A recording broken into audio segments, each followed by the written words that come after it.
आज देखिए हम गांव में आए हुए हैं, तो जो हमारे बचपन के मित्र हैं राम आशीष, ये हम प्राइमरी में हम लोग पढ़ते थे, और ये पिताजी भी हैं दादाजी। तो जो है इनके पिताजी हैं, ये बहुत ज़्यादा मानते थे हमको, क्योंकि इनके साथ पढ़ते थे, इनको भी मानते थे, हमको भी जो है, तो बड़ा अच्छा लगता था। तो आज ये ऐसा अवसर आया है कि ये भी बम्बई से आए हुए हैं और हम दिल्ली से आए हुए हैं, तो ये बड़ा मिलन बड़ा अद्भुत है जो। तो आज हम इनके बारे में थोड़ी जानकारी प्राप्त करेंगे। आप भी देखो कि किस तरह के दोस्त हैं हमारे जो है, और हम कहाँ पहुँचे हैं, ये कहाँ पहुँचे हैं। साथ में पिताजी भी हैं, तो ये भी बताएंगे सारी चीज़ें। तो बताइए राम आशीष जी, आप बम्बई में कहाँ रहते, क्या करते हैं? हम कांदेवली में रहते हैं, कांदेवली ईस्ट में। अच्छा। वहाँ पे हम लोग को कम से कम 40 साल हो गया है। अच्छा। कम 40 नहीं था, 35 साल तो हो ही गया है। 35 साल। 35 अच्छा, साल। ठीक। जब हम लोग यहाँ प्राइमरी में पढ़ते थे स्कूल में, तो जो है इसके बाद दुल्हपुर, तो हम पढ़ रहे थे, पढ़े दुल्हपुर, तो हम तो दुल्हपुर में ही रह गए। आप तो चले आए मढ़हरा में। हाँ, वो नया स्कूल खुला था ना मलिक का जो। हाँ। वो मलिक साहब खोले थे, तो वहाँ आप चले आए, हम वहीं दुल्हपुर में रह गए। तो वहाँ से 8वीं जब हम पास किए, हम वहाँ दुल्हपुर में 8वीं तक किए। अच्छा। फिर वहाँ से हम बम्बई चले गए। अच्छा। आप दिल्ली चले गए। हाँ, तो दिल्ली हम 10वीं के बाद गए जो। हाँ। 10 के बाद, 10वीं के बाद पढ़े जो। हाँ। तो हम तो 8वीं जब भी पास किए तो बम्बई चले गए। चाचा जी बोले चलो, पिताजी बोले जाओ। हाँ। पढ़ाई लिखाई। तो अब ये पिताजी भी हैं, तो उस समय हम बड़े सिंपल हुआ करते थे, बात करने में शर्म आती थी। तो बताइए किस तरह के था मैं जो है? अरे आप तो बहुत सीधे साधे थे एकदम, जैसे को बोलने में इतना शर्म जैसे महसूस होता था कि जैसे कुछ किसी के सामने बोलेंगे तो डर जैसे लगता था। डर लगता था, डर वाली किसी के सामने बोलने से जैसे डर लगता था। आज ऐसा है कि आदमी किसी, चाहे अधिकारी हो चाहे जो हो, उसके सामने एकदम खुल के बात कर सकते हैं। हाँ, जो है तो बुद्धि हो, ये ज्ञान हो के तो मन दबाई का है। हाँ, तो जो है, जो आदमी जब भी बाहर निकलता है तभी उसके दिमाग का विकसित होता है। तो अब देखिए कि जो वहाँ गए पढ़े दिल्ली में, उसके बाद पहले पोस्ट ऑफिस में लगे हम जो 4 साल वहाँ पे, इसके बाद टीचर लगे, और जो है इस तरह से जो, और वो पुरानी आदत थी बात झिझकने की जो है। अब बच्चे को पढ़ाना है, वहाँ झिझ गए तो बच्चे मजाक उड़ाए जो है। फिर वो चीज़ लानी पड़ी कि जो है कैसे वो मतलब टाइट होके बोलते हैं, या जो तेज कैसे बोलें जो है, स्टेज पे चढ़ के बोले जो। और इन्हीं सब चीज़ों के कारण मैं सिंगापुर गया, विदेश जो सिंगापुर है। वहाँ गए जो 10 दिन पूरा सरकार ने भेजा था, सारा खर्चा वही किया जो। तो उसी के कारण गए जो। तो ये किसी को पता नहीं होता ना कि बाद में क्या बनेगा। हाँ। छोटे पे जो पढ़ रहे थे हम लोग, हमको तो पता ही नहीं था कि हम क्या बनेंगे जो। पता था ऐसा क्या? किसी को नहीं पता था। किसी को नहीं पता रहता है कि हम बड़े होके क्या बनेंगे। हाँ, यही देखो, साथ पढ़ते थे, कोई कहाँ गया, कोई कहाँ अभी गया। देखो, साथ पढ़ते थे, आप टीचर हुए तो पोस्ट ऑफिस में हुए, फिर टीचर में आए, अब 2-3 जगह बदली किए। हम तो 3 जगह पहुँचे, 3 जगह आप पहुँचे। अब जो 11वीं 12वीं पढ़ाते इतनी बड़ी क्लास जो है जो। तो यही है, पढ़ाई से आदमी का दिमाग विकसित होता है। और धीरे धीरे शहर में, अभी आप गांव में रहते तो इतना दिमाग थोड़ी विकसित होता था। गांव में अगर आप रहते तो दिमाग इतना थोड़ी विकसित होता था आपका। नहीं, हमारा तो, हम गए बम्बई गए तो 2 साल वहाँ भी पढ़ाई किए। अच्छा। 8वीं में नाम लिखाए जब भी, तो हमारे एक सर थे, मौर्य सर। अच्छा। मौर्य सर तो हमको इतना मानते थे कि पूछो मत, अपने बच्चे जैसा मानते थे। अच्छा। तो हम कहे सर जी हमको ट्यूशन करना है। तो हमारे चाचा थे, ड्यूटी कर रहे थे, तो आके कहे बाऊ हमको ट्यूशन लगवा दो।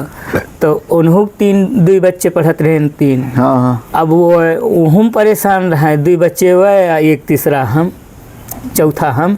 अच्छा। अब लोड ज़्यादा है, कहे तब नकार दी हैं। हम कहे चलो ठीक है भाई, ना ड्यूटी करें। तब दूसरे दिन फिर पूछे सर हमको क्या करना चाहिए, ट्यूशन लो कि नहीं लो। तब हमको वो बताए, कह रहे बेटा एक काम करो, आपकी उम्र अभी बहुत है, आप एक काम कर लीजिए, एक टेक्निकल लाइन कोई सीखिए। अच्छा। हमको इतना अच्छी एक राय लाइन दिए, पकड़ो जो। टेक्निकल कोई लाइन सीख लीजिए, आपके बहुत काम आएगा, क्योंकि आप 8वीं वहाँ से पास करके आए हैं, अगर यहाँ 8वीं में अगर लिखाएंगे तो 8वीं से नहीं चल पाएंगे यहाँ। हाँ। वहाँ जो मराठी है और इंग्लिश है सब एकदम इतना टफ रहता है हाँ। कि पूछो मत। अब एक तो ये है कि मराठी नई लैंग्वेज जो है, मराठी नई लैंग्वेज हो गई हो, वो मराठी में बात करना, हम लोग यहाँ भोजपुरी में बात करे वाला है हाँ। तो मैं मराठी में बात करे में बहुत दिक्कत होत है, दिक्कत हुई। अबहिन भी दिक्कत होत है कि ना वैसन रहा के जो मराठी में बात करे थे ना समझ में आवत, ऐसा जो साथ में रही हैं बात करी हैं तो समझ में आए, बोलू ले थोड़ा बहुत, लेकिन जो है गाँवटी जगह आई गई है ने उन्हें का बोलत इनके कुछ समझ में ना आवत। तो ये है कि जैसे हम लोग पढ़ते थे यहाँ पर, हाँ। कितना मिलजुल के रहते थे कि पूरे गांव के जितने भी बच्चे पढ़ते थे सब, और आज भी बच्चे पढ़ रहे हैं, तो क्या वो चीज़ रह गई क्या? वो चीज़ पहले जैसी नहीं रह गई है अभी, बिल्कुल ना रह गया है एकदम। समझो गांव के बच्चे लोग की पढ़ाई जीरो मात्र हो गई है। अच्छा। एकदम जीरो मात्र। उनका मतलब आगे कोई उद्देश्य आगे कुछ उद्देश्य ही नहीं, उन लोग सोचते कि आगे मुझे क्या करना है। ये देखते हैं कि 10वीं करा, कोई 12वीं भाग गए कमाने। हाँ। अरे कोई लाइन तो पकड़ो, कोई लाइन कारपेंटर सीखो, हाँ। पेंटिंग सीखो, मैकेनिक कुछ करो। अब शहर में जाके कहाँ लगोगे तुम? धूल मिट्टी में लगोगे क्या? वहाँ भी लेबरगिरी करेंगे जब कुछ सीखे नहीं तो क्या है जो। हाँ? ये बड़ी मतलब दुर्भाग्यपूर्ण स्थिति है आजकल, बहुत दुर्भाग्यपूर्ण है। पहले समझो हम लोग जब पढ़ रहे थे उस समय 2-4 साल के बाद भी तब तक ठीक था। अब जो है ना कोई बच्चा पढ़ने ही नहीं चाह रहा है, और जो बच्चा पढ़ने अगर माँ बाप सही हैं, शिक्षित हैं, सब कुछ है, तो अपने बच्चों को गांव में रखेंगे ही नहीं। वो सीधा अपने साथ रखेंगे वहाँ, और अच्छी स्कूल में, प्राइवेट स्कूल में, अच्छा स्कूल में नाम लिखाएंगे, दाखिला कराएंगे, वहाँ पढ़ाएंगे, वहाँ के सब साथ में रहेंगे, तो वहाँ को बच्चे चलो बहुत अच्छी बात है, कोई बढ़ा है, लेकिन उस चीज़ का मोटिवेशन ले नहीं रहे। तो उनको ये चीज़ कहाँ से मिल रही कि बुरी आदत का ये सत्संग कहाँ से मिल रहा उनको? जो साथ में बच्चे लोग हैं उन्हीं से मिल रहा है, और दूसरा कोई थोड़ी दे रहा है। हाँ। दूसरा कोई नहीं दे रहा है। जो बच्चे हैं सब साथ में हैं, उन्हीं बच्चों लोग से ही मिल रहा है। वो संघ का असर। हाँ, संघ का असर है। वीडियो सब बनाने लगे। अरे वीडियो बना करके तुम कामयाब हो जाओ क्या? वीडियो बनाए जिसका कोई रोजगार चल रहा तो उसका तुम क्या बन जाओगे? समझ ला, ये जो पॉलिटिकल चलत है ना, एक ठीक धंधा हो गया। हाँ, धंधा हो गया, जो धंधा हो गया खड़ा कर दो उनको। जैसे प्रधानी हुआ, विधायकी हुआ, एमएलए हुआ, हाँ, MP हुआ, ये सब एक धंधा हो गया है। जिसका चल गई, जिसकी वही नहीं कहते जिसकी लाठी उसी की भैंस। तो जे अगर दबंग पड़ गए ना, तो दूसरे के पास अगर पैसा है और मजबूत है ना, तो दूसरे को बैठा दे। आजकल दिखत है, अगर तुम्हारे सामने अगर दूसर कमज़ोर अगर खड़ा हो गए ना, तो या तो का सीधा गोली की निशाना करी है, ना तो कहीं तू बैठ जा, ना तो तू जान से धो जाएगा। ये बात जो है, अब माहौल तो बिगड़ता चल जा रहा है, लेकिन माहौल बहुत बिगड़ गया है।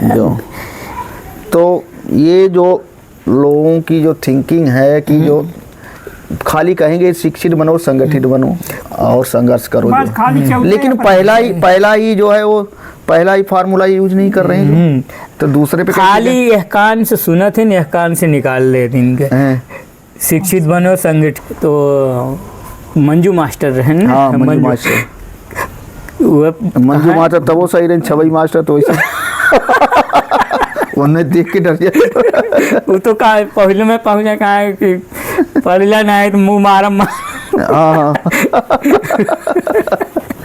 हाँ, मंजू मास्टर फिर भी अच्छे थे। मंजू मास्टर कहाँ जो आज हम पढ़ाई देते उस जिंदगी में कबो उस समय अबे नहीं करी। हाँ, और सही बात हो, सही बात कहें कि जो न पढ़ाई देवाज आज बच्चे प्राइवेट में भी पढ़ रहे हैं, उसमें भी पढ़ रहे हैं, पर भी वो चीज़ नहीं मिल रही उनको, जो इतना पैसा भी खर्च हो रहा लग रहा।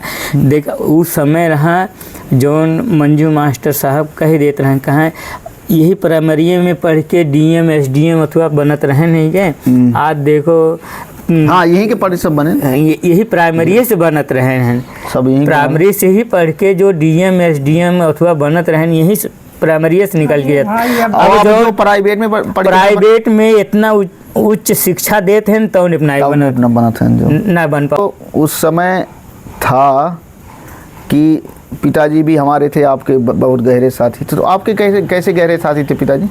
अब साथ ये व्यवहार में रहा, हम पढ़ाई में लपट गए। अच्छा साथ नहीं, साथ पढ़ते थे क्या दोनों जन? नहीं साथ ही है बच्चे पे गए रहे थोड़ा दिन, ये बात ना है। अच्छा बाकी इसके बाद वो अपन पढ़ाई में लपट गए, हम अपन घर गृहस्थी में लपट गए नहीं। और वो भी बताते हैं कि इतने संघर्ष से पढ़े थे, काफी वो करके क्योंकि बहुत ज़्यादा बात ना है। और नौकरी के लिए भी काफी दिन तक जो है परेशान रहे जो है। जितना परेशान है वही जन है, समझा।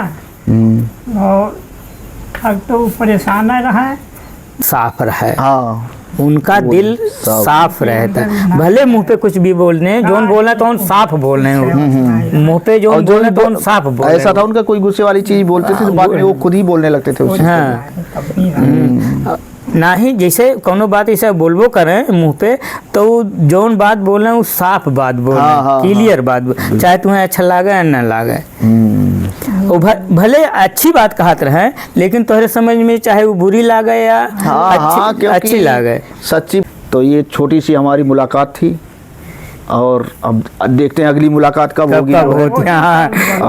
भगवान ये वीडियो तो अमर रहेगा हमारा, जो है जब नेट पे डल जाएगा तो ये कभी भी देखे, कोई भी देखे इसको जो, और जो है तो बड़ा भाग की है शाही मुहूर्त जब इकट्ठा आज हुई। बीच बीच में बात हो रही थी, अरे आओ साथ में कभी एक बार मिल जाए।